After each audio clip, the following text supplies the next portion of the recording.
Hey there, it's Chris.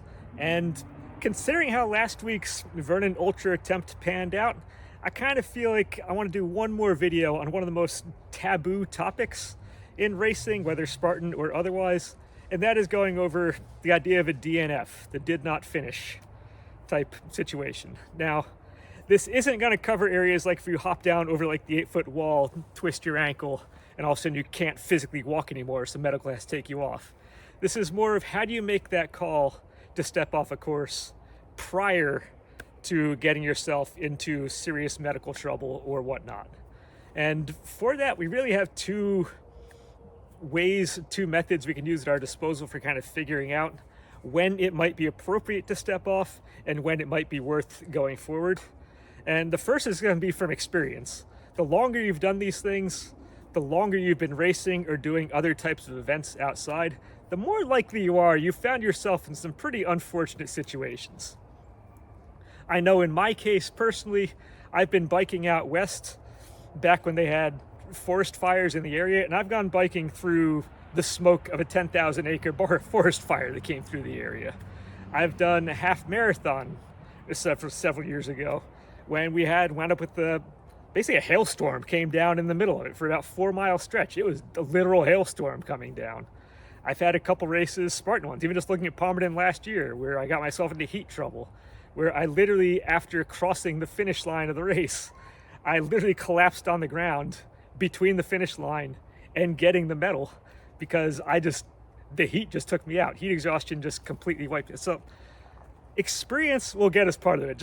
This isn't bad luck stuff. It's just the longer you do things, if you do these year after year after year, decade after decade, eventually you just find yourself in really weird situations that you learn to start picking your battles here and there.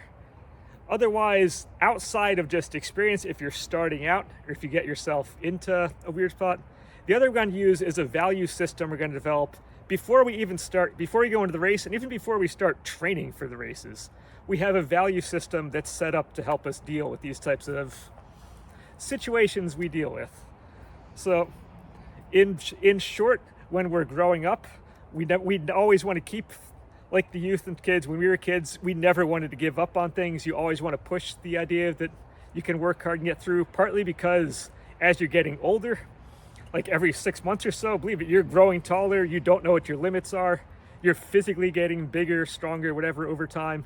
So you always need to kind of push those limits to refine where they are.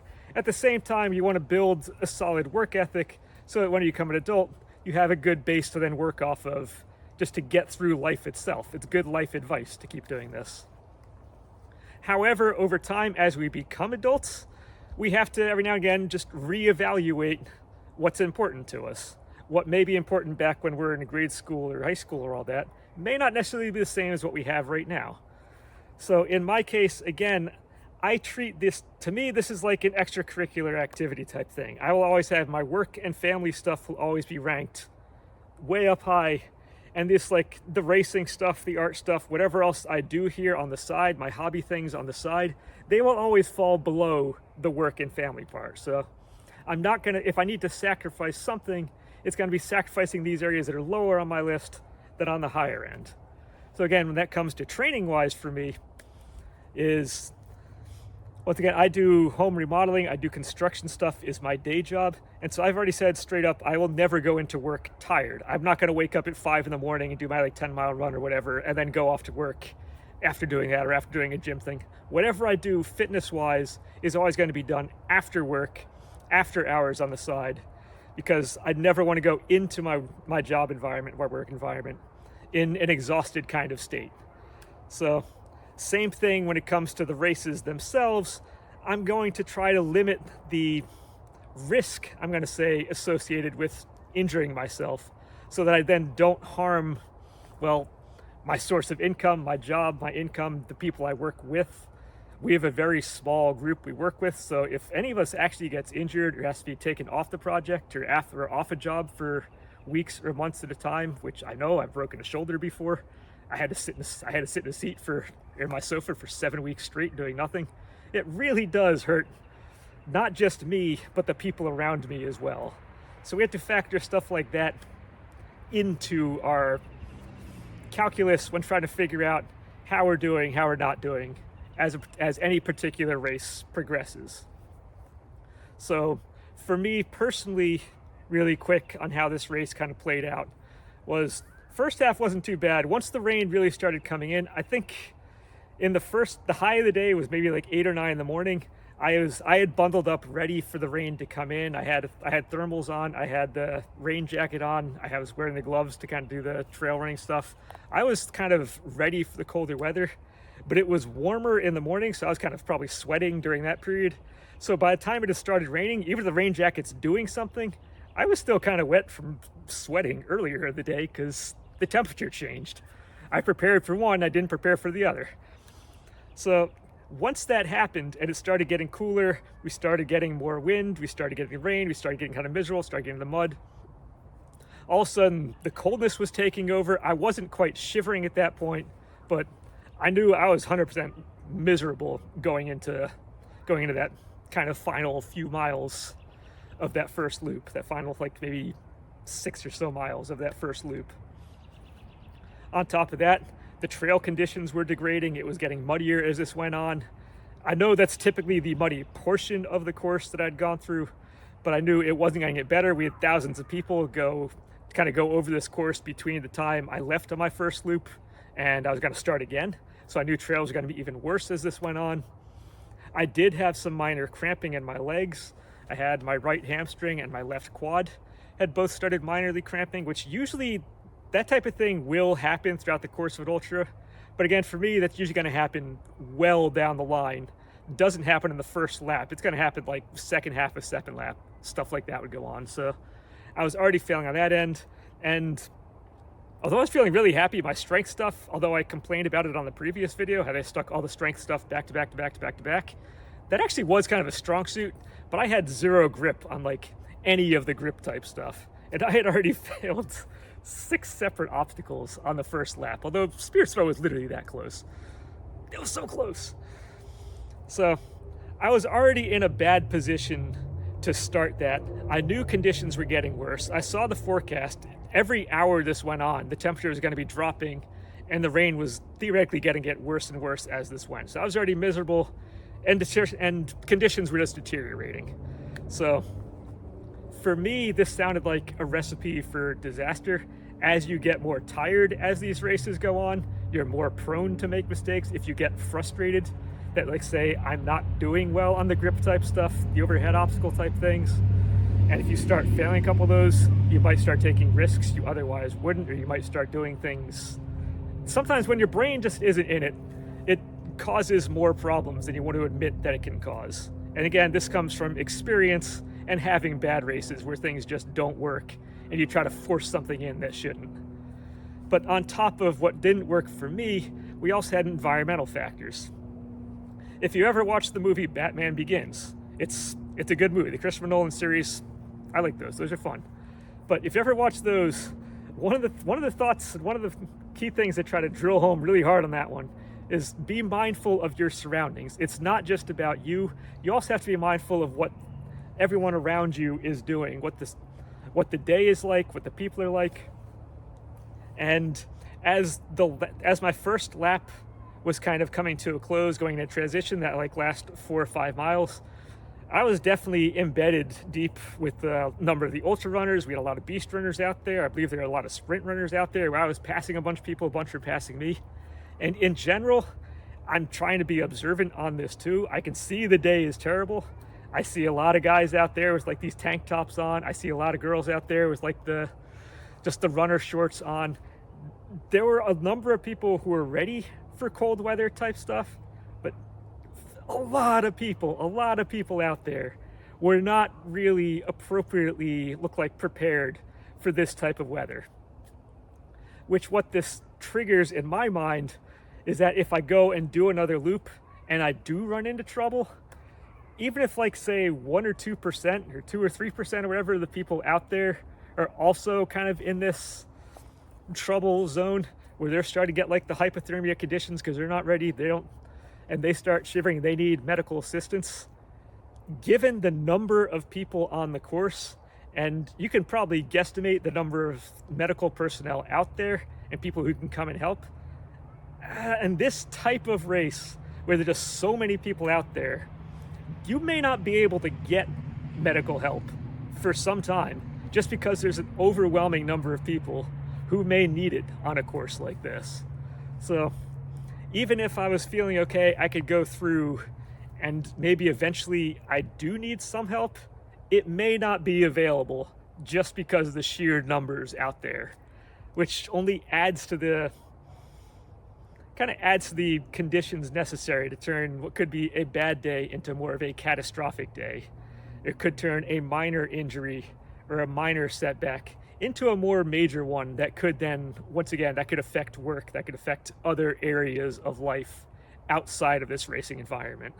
So sometimes it's hard to walk away, especially when you've sunk, something like me, I've sunk 5 months into this. You sink like hundreds and hundreds of dollars into this type of thing. Sometimes you need to get equipment, you need to get tickets into it. Some people are getting like hotel rooms, travel up there, food. There's a lot of financial stuff that goes into one of these races. There's a lot of time that goes into one of these races. You're losing weekends doing these training things. You may only say, I'm only spending 2 hours going for run that on a certain day.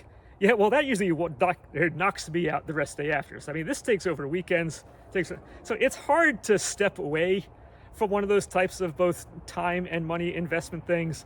But sometimes you do just have to cut your losses, just in case this could lead to a lot of worse things later on. And then to give the advice my dad gave me when I was searching for colleges way back when, was whatever decision you make, whether to keep going or to step aside, it's the right one because you're going to have to live with it. So I made the choice at the halfway point to walk away because I knew the conditions were ripe, that it elevated the risk of injury, and it just wasn't the right day and the right set of situation to do this. Now that said, what do we do after this? We've walked away from this. Do we just jump right back in? Do we not? Well, the initial reaction, gut reaction, is I'm just going to jump right back into one of these again. I missed it now. Hey, maybe I'm in the best shape ever. I can do one in a couple weeks. I'll find one nearby. I don't know what the schedule is off the top of my head, because I typically do like 1 or 2 big races a year, and that's it. All the rest are kind of fill-in things. So I don't have any big plans right now. But maybe your idea is like, while I'm in shape, let me go sign up for something else. Maybe it's like one of the Carolinas or out west, Montana, Utah, wherever they have these other races going on. Maybe I'll sign up for one of those in a couple weeks and just go and do that. But in my mind, be just a little leery on that. If you've been planning for this race, part of this is it tends to be a cooler weather race. It tends to have certain elements in here. Now that we're moving towards summer weather coming in, some of the situation, you may not be fully ready for some of the situations coming up in just a couple weeks. What may have been statistically like a 40 or 50 degree day over in Vernon here, if you go to like say Ohio next month and want to do that one instead of this, you could be looking at like 80 or 90 degree day down there. So one of the things I like to do when you get into a situation like this and you have to reevaluate what's going on is try to figure out really what works for you. Are you a warm weather? Are you a cold weather person? Do you like your mountains? Do you like this? And then try to reposition yourself towards an event that kind of caters towards what would actually work best for you, what's going to give you the best chance of success, especially if you've never done one of these before and unfortunately you had to DNF something like this. What's going to give you the best chance of success on the next attempt? And then it might be in a couple months, it might be in a couple weeks, it might be in a month or two, it may be next year's version of the same race. Either one, just step back, take a few days and reevaluate where you are physically, what you want to get out of this, what risks you want to take, what's going to be different if you go and do now a summer course versus something that's more cooler kind of spring course right now. Just take a few moments, just reevaluate where you want to go with that. Also, while doing that, reevaluate what really broke down on your end. Was it strictly the environment? Was it strictly the weather that took you out? Maybe you didn't do enough hill training. Maybe you didn't do the lunges or Stairmaster stuff or things like that, and the hills were taking you out. Maybe you didn't do enough dead hangs or whatever, so your grip wasn't working so well. So really try to figure out what went wrong And what was the primary source? Was it the course? Was it you? Was it just one of those crazy days? And then build a program from there to get back into whatever you want to go from there on out. Whether it be another kind of identical type of race, or whether you say maybe this wasn't for you and you want to do something different in place. That works too. But just be honest with yourself during this next stage and when you evaluate and revise your plans moving forward. And hopefully next time it'll be a good time and it'll work. That said, if you watched all the way through my previous video, I know I was down on a lot of the stuff that happened in that day and happened on the course. But the reality is I'm not done with this yet. I've had now a week to step back. I will come and do these again. I don't know if it's going to be an ultra or not next time, but I am definitely going to be doing some more of these kind of Spartan races. I do still like doing these in the end. It was just one of those crazy days that just, again, you get these every now and again. If you do enough races, you just get these, and they happen, and you deal with it, and you move forward. So we're now in the moving forward stage, and that's all I wanted to say for this. Otherwise, this has been a really fun series. I'm glad I did this series.